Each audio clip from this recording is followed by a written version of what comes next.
Much. Well, joining me now is Congressman Andy Biggs of Arizona. He serves on the House Judiciary Committee, the Science, Space, and Technology Committee, and he is a member of the House Freedom Caucus. He voted yes to fund the government and President Trump's border wall. And it's interesting, Congressman, that Senator Schumer didn't remind the president. Nancy Pelosi said such a bill would not pass the House. She was dead wrong on that one. Yes, she was. And we proved it demonstrably yesterday with a magnificent vote. We really carried that across the line. And Mr. Schumer, Senator Schumer, he's, I think, in error here. It is his fault. I think that the Democrats are going to own this, and they should own it. So now to bring it up to date, what happens if the Senate passes some kind of bill with wall funding in it that the president can accept? Would the House then accept that? Well, it depends on how much that money is. I mean, look, a lot of us swallowed and we say we've got a CR spending a lot of money, but the border wall is so important. It's a national security issue. And if they come up and they say we're going to spend $2 billion for it, that's really not enough because it doesn't even get this thing going and off the ground. We still end up repairing where we've been repairing.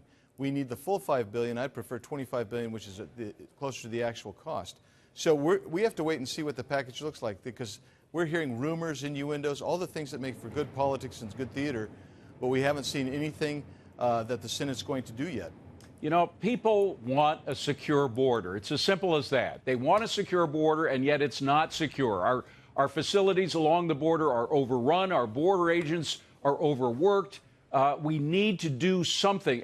Has anybody on the Democrat side claimed that the border is secure, that it's not a problem, that no money has to be spent?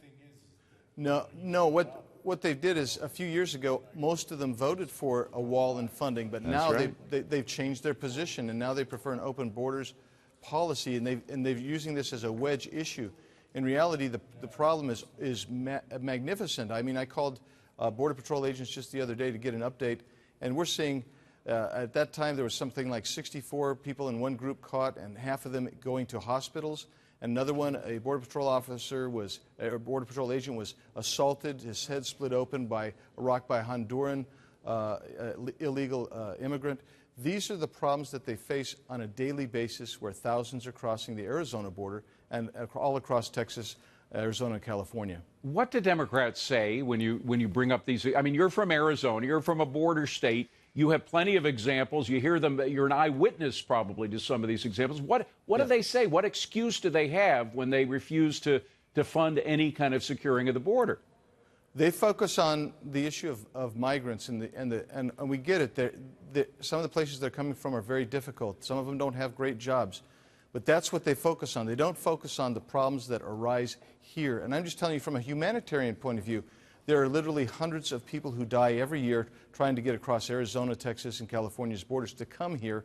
And I believe a barrier, I believe a wall would actually deter people from coming.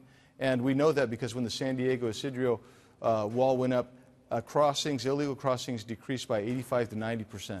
That's exactly the point. Is that we're, you know, it's amazing how word travels fast, particularly among potential immigrant communities. If the word gets out that things are easy up on the border, you'll get a rush of people going to border. If the word gets out that there's a wall, it's very difficult. People won't make the trek. It's not an easy trek. It's a very difficult trek. We don't want to underestimate the difficulties that these migrants go to, but they won't take that trek if they know that it's going to be almost impossible to get in. That's right. There's a grapevine that goes all the way down to Central America. They know every time Congress even begins to talking about any kind of amnesty, we see a surge at the border because now they think, oh, if we can get here, we can get this amnesty. But when you saw a decrease in border traffic when President Trump came out at the beginning of his term and he's talked real tough on the border, people were very nervous. They were concerned. They quit coming. But I tell you, you've got cartels, you've got human smugglers, and these people are taking their lives into their own hands, and we need a border wall because it will deter that. Congressman, very quickly, they're giving me a wrap, but do you think there will be a shutdown, a partial government shutdown, or do you think there's going to come to some kind of deal? I believe there's going to be a shutdown. I hate to say it, but I believe there's going to be. And will it be long, as the president suggests it might? I believe it might be a number of days, yes.